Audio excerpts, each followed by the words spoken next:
అందరికీ నమస్కారం అమ్మ.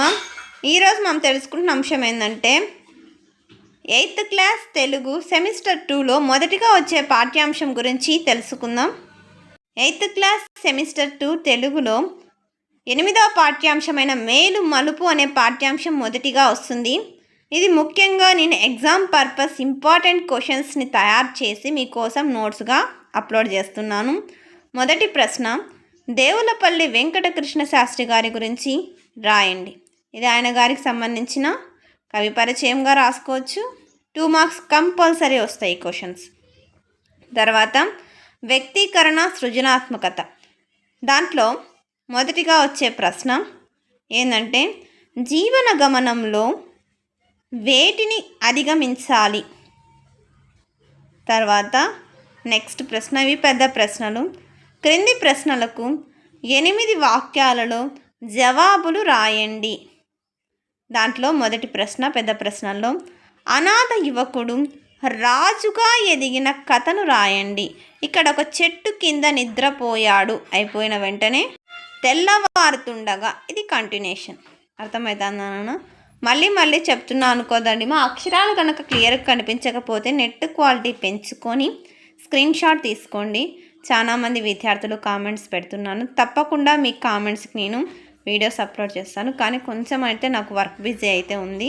కానీ మీకైతే అడిగిన ప్రశ్నలకు అడిగిన కామెంట్స్కు నేను ఖచ్చితంగా అంటే వీడియోస్ అప్లోడ్ చేస్తాను. కొంచెం వర్క్ బిజీ అండ్ ప్రెజర్ అయితే ఉంటుంది కదా నాకు. తర్వాత నెక్స్ట్ రెండవ ప్రశ్న, మానవుని జీవితం అనేక మలుపులతో ముడిపడి ఉంటుంది. దీనిని సమర్థిస్తూ రాయండి కదా. జీవితంలో మలుపులు, కష్టాలు, టెన్షన్స్ లేకపోతే ఇంకా మనిషి జీవితం ఏముంది? సమస్యలను సృష్టించవచ్చు అయిపోతే ఇది కంటిన్యూషన్ అన్న.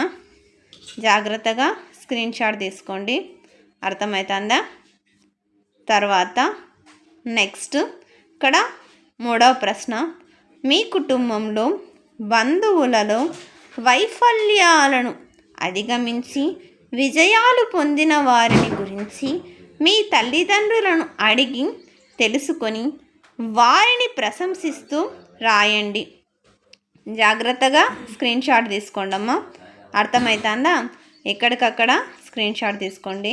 ఒకవేళ కనుక అక్షరాలు కనుక క్లియర్ కనిపించకపోతే నెట్ క్వాలిటీ పెంచుకొని స్క్రీన్ షాట్ తీసుకోండి అమ్మా. అర్థమవుతుందా? మన ఛానల్ అనేది మీ బ్లెస్సింగ్, ఆశీర్వాదాలు ఉంటేనే మన ఛానల్ అభివృద్ధి చెందుతుంది. మీ సపోర్ట్ అండ్ నాకు ఉండడం వల్లనే మన ఛానల్ ఇంతగా చెందింది నాన్న. మీ ప్రేమ, ఆదరాభిమానాలు నా మీద, మన ఈ ఛానల్ మీద ఎప్పటికీ లాగానే ఉండాలని మనస్ఫూర్తిగా కోరుకుంటున్నానమ్మా. భాషాంశాలు, పదజాలంలో నానార్థాలు. చైతన్యం అంటే కదలిక, తెలివి.